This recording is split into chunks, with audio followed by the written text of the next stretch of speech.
They hit the plate. And we're like, oh my goodness, please work. The backwards thing is either it's we're already winning and we're showing off, or it's we're losing terribly and we need to do something. This is half of their top plate.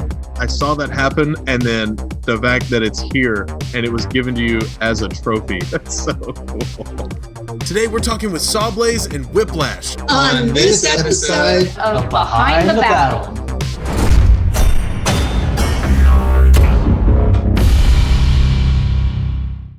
Hi everyone, we're here with Team Sawblaze. How's it going, guys?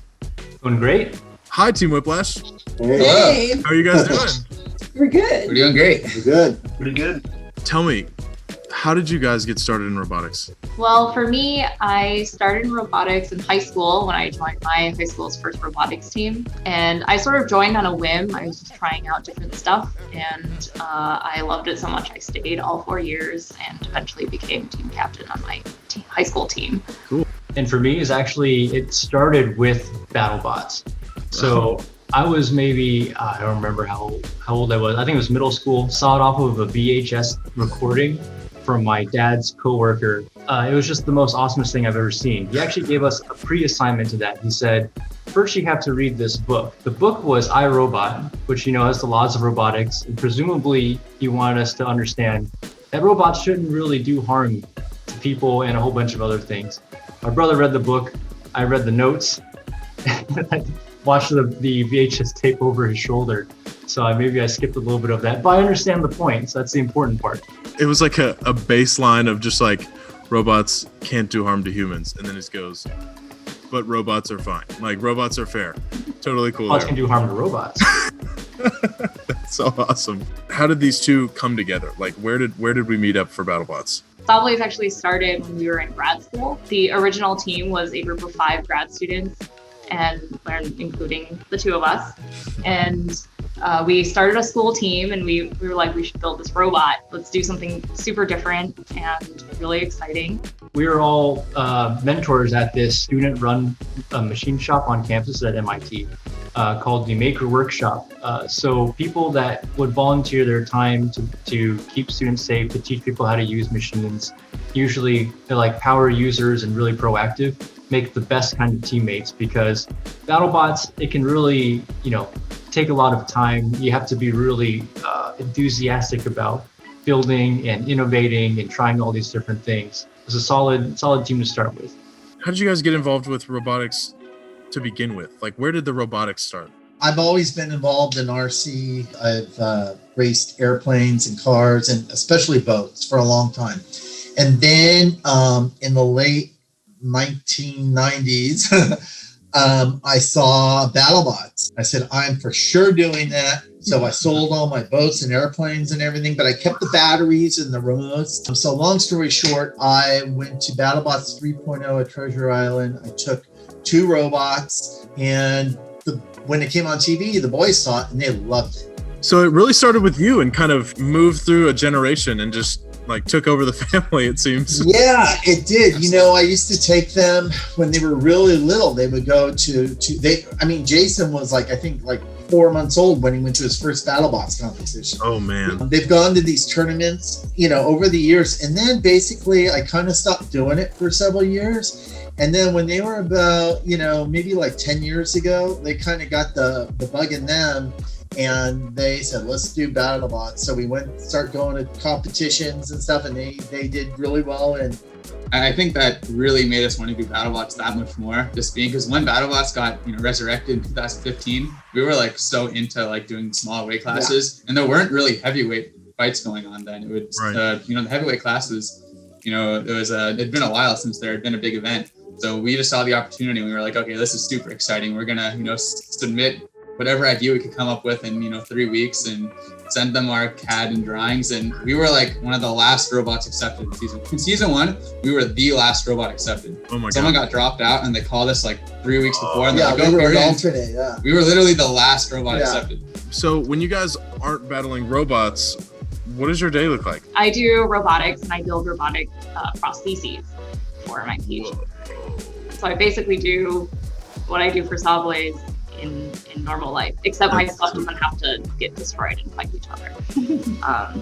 Hopefully, it's not what they're designed to do. That's so cool. Jameson, what about you?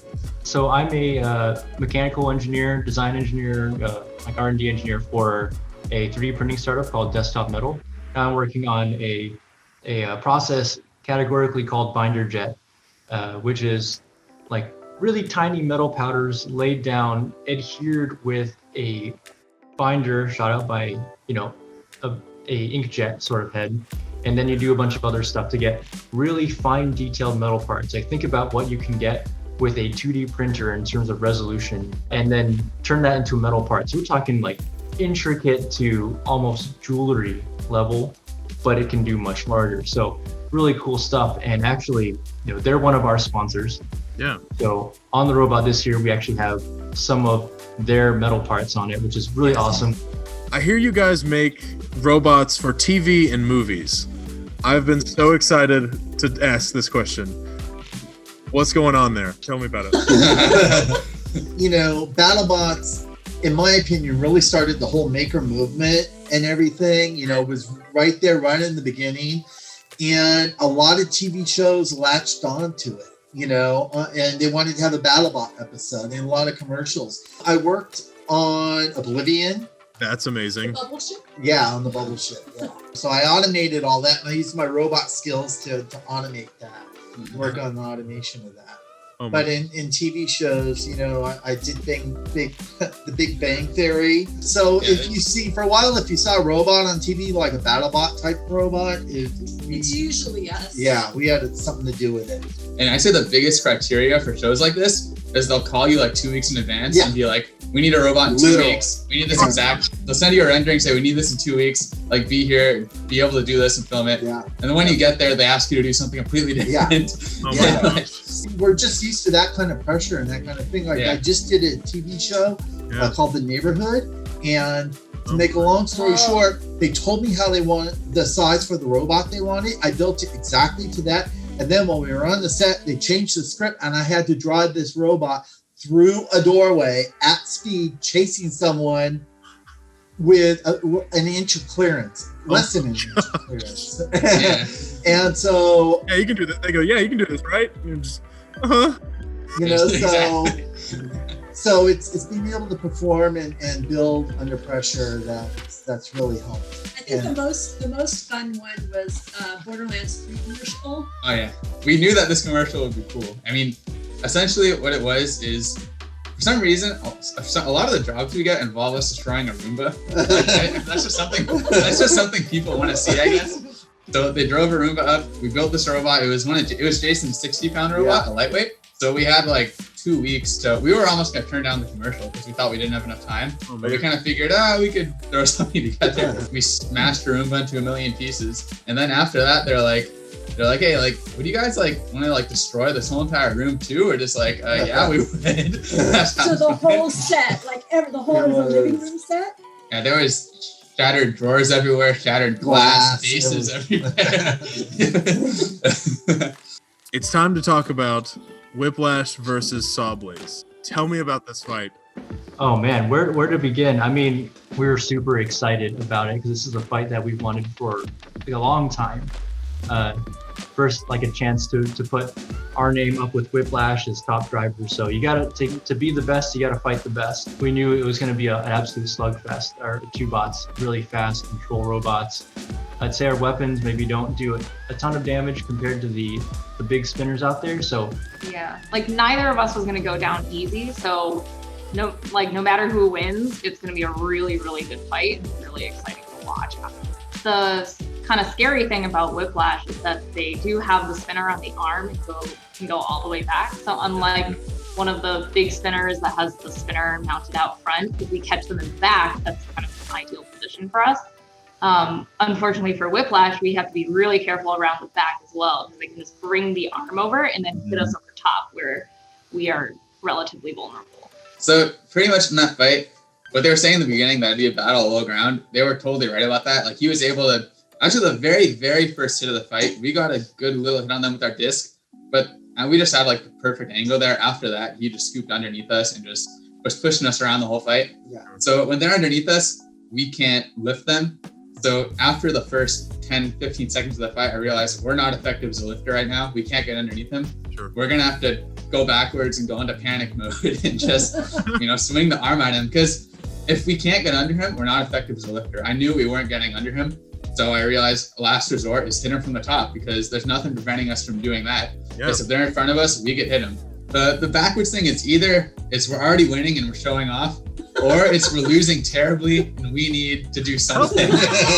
In this case, it was we were losing and we had to do something. Yeah. And that was what we had up our sleeves. In that fight, when we were driving backwards and swinging our arm on him, we did get one good shot and put a giant hole in one of his tires. So it's a giant hand-sized hole in there.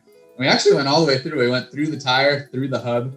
So this was no good for him anymore. So it was enough to award us a trophy at the end of that fight. Yeah. So we didn't get a winner It's pod. like the nut. Yeah. The other time they hit us on the top was, so right on top of our batteries and our power switches, we put an extra plate that was spaced off by some rubber, and they hit us right on top of where the switches would have been. We were like, oh, thank God we put that in. You guys just didn't let up. I mean, you saw for yourself the moment where you guys carried them across the battle box, and there was almost like a dramatic pause. Sawblaze looks around and goes, damn. If you look closely, you can literally see the top plate of Whiplash cut like paper. We actually have that piece of paper here with us if you'd like to see it. Oh my, so very much. This is half of their top plate. So there's another section here. And you can see, where the cuts are. This one was done somewhere in the middle of the match. This is over their front wheel area. And there's a beautiful, perfect gash. That's the exact width of our blade right here. This one was the money shot right here. You can see they might have snapped it to give it to us, but it's a clean break. Their switch was somewhere around here. So just blew right through it. This is a really thick piece of paper. I am completely blown away that I saw that happen, and then the fact that it's here and it was given to you as a trophy. It's just it's so cool. This has been Jameson and Lucy from Team Sawblaze. Thank you guys so much for joining me. See you. See ya. Everyone, this has been Team Whiplash. We want to thank them for talking to us today. If you want to say goodbye. I'm not good at this, okay? Thank you guys for joining us. Yeah. Thank you so much. It was really thanks fun. for Bye, having us. guys. Yeah, thanks for having us. See you soon. See you soon. Join us next time for more exclusive interviews on the Vex Robotics channel, and make sure you like and subscribe so you don't miss a second of the action. Thanks for watching.